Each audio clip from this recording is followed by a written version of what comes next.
Hi అండి. ముందుగా మన VIP TV Telugu news channel వీక్షిస్తున్న ప్రేక్షకులకు అందరికీ నమస్తే అండి. కర్ర ఎరగదు పాము చావదు అన్నట్టుగా పవన్ కళ్యాణ్ గారి గురించి ఒక పేపర్లో రాశారు. ఏమని టైటిల్ పెట్టారంటే, అధికారులను అతిగా నమ్మితే అధోగతి పాలు కావడం ఖాయం. దీనికి హెడ్డింగ్ ఏంటంటే 75,000 కోట్ల కుంభకోణానికి పురుడు పోస్తున్న పవన్ కళ్యాణ్ అని చెప్పి హెడ్డింగ్ పెట్టి కొంత మ్యాటర్ రాశారు. అసలు ఏ పాయింట్ల ద్వారా ఈ 75 కోట్లు కుంభకోణం జరుగుతుంది అనే దాని గురించి కొన్ని పాయింట్లు రాశారు. అది నేను చదువుతాను, ఒకసారి వినండి మీరు. జలజీవన్ మిషన్ నిధులు స్వాహాకు యత్నం. మేఘా కంపెనీ రాసిచ్చిన ప్రణాళిక అమలు చేయాలని అధికారులు ఒత్తిడి. శాఖాధిపతి మహా మాయగాడని తెలిసి సర్వం అప్పచెప్పటం విచిత్రం. పనిచేసే ఓపిక, ఫైలు చదివే తీరిక లేకపోవడమే కారణమా అని ఒక క్వశ్చన్ మార్క్ పెట్టారు. పవన్ తీరు పట్ల ఎమ్మెల్యేలు, సహచర మంత్రులు తీవ్ర అసంతృప్తి అంట.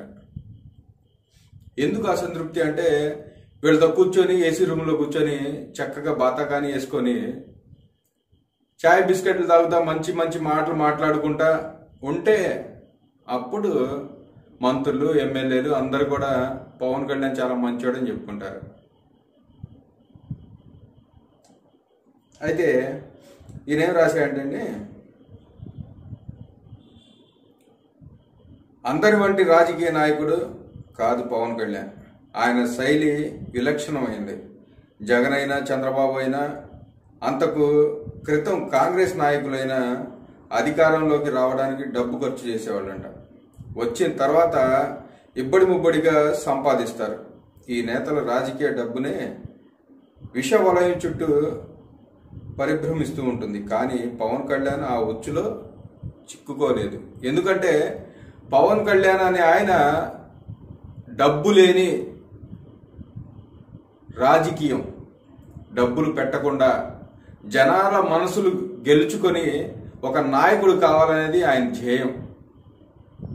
అలా వచ్చి ప్రజలకు సేవ చేయాలనేది ఆయన కోరిక.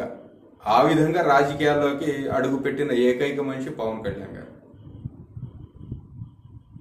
ఎవరు ఆయనకి ఒక పార్టీ ఫండ్ కింద కొన్ని కోట్ల డబ్బులు తీసుకొచ్చి ఇస్తే ఆల్రెడీ ఆయన గురించి ఆయన తెలుసుకున్నారంట. పవన్ కళ్యాణ్ గారు తెలుసుకొని ఇతనితో మనకి కరెక్ట్ సూటబుల్ అయ్యే క్యాండిడేట్ కాదు, అందుకని చెప్పేసి ఆయన ఫండ్, పార్టీకి ఇచ్చే ఫండ్ తిరస్కరించారంట. అది వాస్తవమేగా. ఆయన ఎవరి గురించి అయినా కూడా ఆయన దగ్గరికి వచ్చి చేరే ప్రతి మనిషి ఎట్లాంటోడు ఏంటని చెప్పి ఆరా తీసి తన గురించి మొత్తం ప్రొఫైల్ తెలుసుకొనే ఆయన దగ్గర తీసుకుంటాడు. ఎందుకంటే గతంలో కొన్ని జరిగినాయి కాబట్టి జాగ్రత్త తప్పనిసరిగా తీసుకోవాలి. రాజకీయాల్లో నీతిగా బ్రతకాలన్న కోరిక ఆయనలో పుష్కలంగా ఉంది. ఎటువంటి మచ్చ లేకుండా అధికారం నెరవేరాలన్న పట్టుదల ఉంది. రాయటం మంచిగానే రాస్తున్నాడు, చివరికి దానికి ఏదో ఒకటి కొంచెం తగిలిస్తున్నారు. అదేంటంటే చెప్తాను చూడండి. కానీ పదవితో వచ్చే అధికారం మహాప్రమాదమైంది. నిష్టగా ఉండాలనుకున్నా ఉండనీదు. రకరకాల ప్రలోభాలు, ఒక పక్క రాజకీయ అవసరాలు, మరో పక్క కొన్ని తెలిసి తెలియని జరుగుతూ ఉంటాయి. వాటి ఫలితం మాత్రం పదవి నిర్వహించే వాడికి చెందుతూ ఉంటుంది. ప్రజా ఆకర్షణ కలిగిన నేతగా పవన్ కళ్యాణ్ ఎంత గొప్ప విజయం సాధించారో, ప్రజలు పాలించే కీలక మంత్రిగా అంత వైఫల్యం చెందారంట. అసలు ఎంత హాస్యాస్పదమైన మాట అంటే, ప్రజలు గెలుచుకున్నారు, ఏం ఊహించి ఏం ఆశించి గెలుచుకున్నారో దానికి మించి చేస్తున్నారు. అసలు ఇట్లా కల్లో కూడా ఊహించి ఉండరు ప్రజలు. పవన్ కళ్యాణ్ అనే ఆయన మన మధ్యలో ఇట్లా తిరుగుతాడు, మనకి ఏ పనులు కావాలంటే అవి స్వయంగా తానే ఉండి చేస్తాడు అనేది పచ్చి నిజం. ఇది ప్రజలు కూడా ఊహించి ఎరగరు, కానీ అటువంటి పనులు చేస్తున్నారు. నేను అదే చెబుతున్నా. మంచిగా రాసి దానికి ఏదో ఒకటి తోక తగిలిస్తున్నారు వెనకాల. ఇంకా చెప్తాను చూడండి. మంత్రికి ఉండాల్సిన కనీస లక్షణాలు లేవంట ఆయనకి. ఎందుకు ఉండాలి? ప్రజల్లో నుంచి వచ్చిన నాయకుడు. మంత్రులు, ఎమ్మెల్యేలు, తర్వాత ఈ డిప్యూటీ సీఎంలు ఆ హోదా చూపించే మనిషి కాదు ఈయన.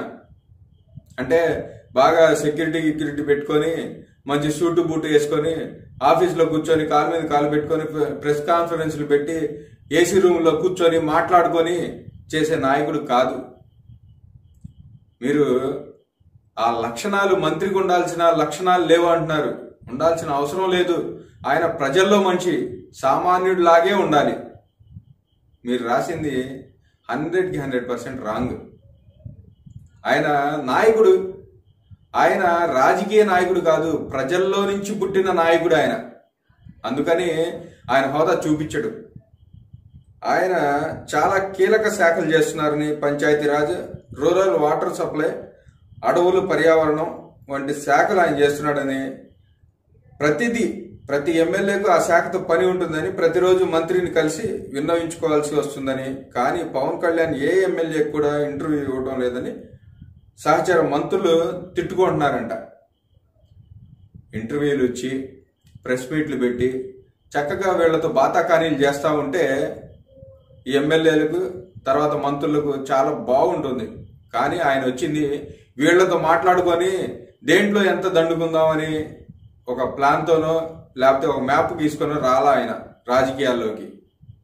ఆయన తీసుకున్న శాఖలు చాలా, మీరు గమనించండి, ఎప్పుడు కూడా ఈ శాఖల్లో డెవలప్మెంట్ లేదు. ఏ నాయకులు ఏ పార్టీ గెలిచినా కూడా. కానీ ఆయన కోరుకొని, ఆయనకి పర్యావరణం అంటే చాలా ఇష్టం, పేద ప్రజలంటే అంతకంటే ఇష్టం.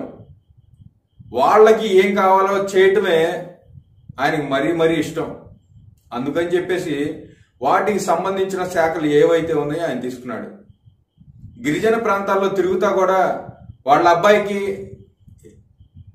ఫైర్ ఇన్సిడెంట్ జరిగింది, ఆ ఇన్సిడెంట్ జరిగి ఇట్లా జరిగిందని చెప్పి తెలిసినా కూడా ఆయన హుటాహుటిన అక్కడ పడేసి పనులు ఎమ్మటే బయలుదేరకుండా ప్రజలకు ఏం కావాలో అవి ముఖ్యం, మనం దేనికోసం వచ్చామో ఆ పని చేసి బయలుదేరదాం అని చెప్పేసి ఆ పని చేసి బయలుదేరిన గొప్ప నాయకుడు పవన్ కళ్యాణ్.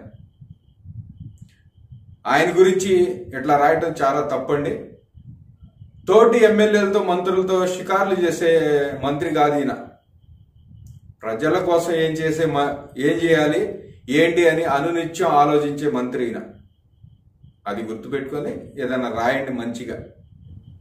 తర్వాత ఏం రాశారంటే, కూటమి ప్రభుత్వం స్థిరత్వానికి పవన్ కళ్యాణ్ మూలస్తంభం వంటివాడు, అందుకని ఎవరేం నోరు మీద పోకుండా మనసులో తిట్టుకొని శాపనార్థాలు పెట్టి వెళ్ళిపోతున్నారంట. ఎన్ని శాపనార్థాలు పెట్టినా ఆయన ఎంట్రుకు కూడా ఓడదు. ఎవరు ఎన్ని అనుకున్నా కూడా ప్రజలకి కావాలి, అంతేగాని నాయకులకు కాదు, మంత్రులకు కాదు. ఈయన కావాల్సింది ప్రజలకి. ఈయన ద్వారా పొందాల్సిన సంక్షేమాలు ప్రజలు పొందాలి, అంతేగాని పద్దాక ఎమ్మెల్యేలతో మినిస్టర్లతో మాట్లాడుకుంటూ కూర్చోవటం కాదు. ఆయన అటువంటి మనిషి కాదు. ఈ పలకరింపులు, ఈ హాయిలు బాయిలు, ఈ కూర్చొని మీటింగ్లు ఇవి కాదు ముఖ్యం. ప్రజల్లోకి వెళ్ళాలి. ప్రజలకి మన అవసరం ఉంది. ఉండబట్టే గత 5 సంవత్సరాల దరిద్ర పాలన నుంచి మనల్ని ముందుకు తీసుకొచ్చి అత్యధిక మెజారిటీలు ఇచ్చి నమ్మకంతో గెలిపించుకున్నారు. ఇప్పుడు ప్రజలకి మన అవసరం ఉంది. ఎమ్మెల్యేలతోనూ మంత్రులతో కాదు అవసరం, ప్రజలకు ఉంది. అందుకని ప్రజల్లోనే తిరగాలి, ప్రజల్లోనే ఉండాలి. అదే ఆయన ముఖ్య ఉద్దేశం కూడా. తర్వాత అధికారులు నమ్మి ఎక్కువగా ప్రతి పని వాళ్ళకి అప్పగిచ్చేస్తున్నా అంటే ఈయనేం చేయకుండా ఏదో బద్ధకంగా మీరు చేసేయండి అది ఇదని చెప్పేస్తున్నా అంట. దానికి ఈ ఏదైతే కేంద్ర ప్రభుత్వం జల్ జీవన్ మిషన్ అనే వేల కోట్ల రూపాయల నిధులు కేటాయించిందో అది మొత్తం పక్కదారిని బట్టి ఈ పవన్ కళ్యాణ్ గారి శాఖకు సంబంధించింది కాబట్టి ఇది ఆయన పట్టించుకోకుండా మీరు చేసేయండి అని చెప్పి అధికారులకు అప్పగించటం ఆయన నిర్లక్ష్యమే ఈ 75,000 కోట్లు కుంభకోణానికి దారి తీస్తుందంట. దానికి ఆజ్యం పోసిన మనిషే పవన్ కళ్యాణ్ అని చెప్పి ఈయన రాసుకొచ్చాడు ఇదంతా కూడా. నేను ఈ పేపర్ రాసిన ఆయనకి నేను ఒకటే మాట చెప్తున్నా, పవన్ కళ్యాణ్ ప్రజలకు సంబంధించిన ప్రాపర్టీ. పవన్ కళ్యాణ్ ప్రజల్లో మనిషి, ప్రజల్లో నాయకుడు. అంతే తప్ప ఈ హాయిలు బాయిలు చెప్పుకుంటా, కాన్ఫరెన్స్ మీటింగ్లు పెట్టుకుంటా, ప్రెస్ మీట్లు పెట్టుకుంటా, ఏసీలు గదుల్లో కూర్చొని మాట్లాడుకునే నాయకుడు కాదు. అది గమనించాలి ముందుగా. ఎవరైనా కూడా అన్యాయం ప్రజలకు చేశాడు, ఏ ఉద్యోగి అయినా కూడా వేలకు వేలు కోట్లు దండుకుంటున్నాడు అని చెప్పి తెలిస్తే వాళ్ళ తాట తీస్తాడు. ఆయన అండర్లో ఉన్న అధికారులు ఎవరైనా కూడా, నాయకులు ఎవరైనా కూడా ₹1 లంచం తీసుకోవాలన్నా, ₹1 అనవసరంగా ఖర్చు పెట్టాలన్నా కూడా భయపడతారు. ఆయన భయపెట్టవసరలా, ఆయన చూస్తేనే భయపడతారు. అన్యాయం చేయాలి, కోటాను కోట్లు దండుకోవాలి అనే వాళ్ళకి ఈయన కల్లో కూడా వస్తాడు. అది మీకు తెలుసో లేదు. అందువల్ల నేను చెప్పే విషయం ఏంటంటే, ఆయన ఎప్పుడు కూడా ప్రజల్లో తిరుగుతూ ఉంటాడు. ఈయన తీసుకున్న శాఖలన్నింటి కూడా చాలా ముఖ్యమైనవి. అట్టడుగున ఉన్నోళ్ళు ఉన్నారు, బస్సు కూడా చూడలేని వాళ్ళు ఉన్నారు, వాళ్ళ ఇళ్ల దగ్గర రోడ్లు చూడలేని వాళ్ళు ఉన్నారు. ఇవాళ రోజున వాళ్ళ ముఖంలో సంతోషం చూడండి. ఒక పెద్ద ఆవిడ నువ్వు లేకపోతే మాకు దిక్కెవరయ్యా అని చెప్పేసి సొంత కొడుకుతో మాట్లాడుతున్నట్టుగా, సొంత తల్లితో మాట్లాడుతున్నట్టుగా వాళ్ళ బాండింగ్ చూస్తుంటే కళ్ళమటి నీళ్లు వస్తున్నాయి. మీరు ఎట్లా రాయగలుగుతున్నారండి ఇవన్నీ? ఆయన ఫైల్ చదవలేదా? బద్ధకమా? మీరు మంచిగా రాస్తూనే దానికి తోకలు తగిలిస్తున్నారు, నాకు అర్థమైంది. అందుకని ఇది వివరిస్తున్నా. నేను తెలుసుకోవాలి అందరు కూడా.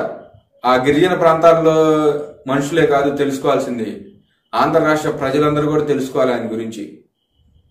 ఎటువంటి హోదాలు చూపించడు, ఎటువంటి హోదాలు చూపించకుండా ప్రజలకు ఏం కావాలో అదే చేసే, అదే చూసే మనిషి, ఏకైక మనిషి మన పవన్ కళ్యాణ్ గారు.